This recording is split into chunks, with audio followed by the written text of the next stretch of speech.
If you're watching this, it means you've probably noticed your Apple Music playlist have mysteriously disappeared.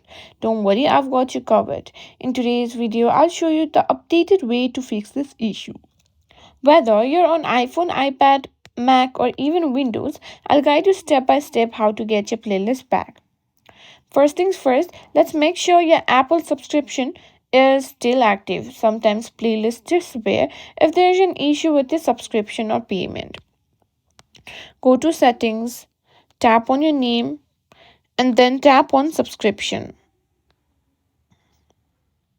Here you'll be able to check if your Apple Music subscription is still active. If it's expired or there's a payment issue, it could be why your playlists are missing. If that's the case, simply renew your subscription or update your payment information. Now, if your subscription is fine but your playlist is gone, the next thing to check is the iCloud Music Library settings. This feature syncs all your music and playlists across devices. Go back to settings, scroll down and tap on music. After you find music, then make sure sync library is turned on. If it's off, your playlist may not sync across devices. Once enabled, your playlist should show up again across all devices connected to your Apple ID.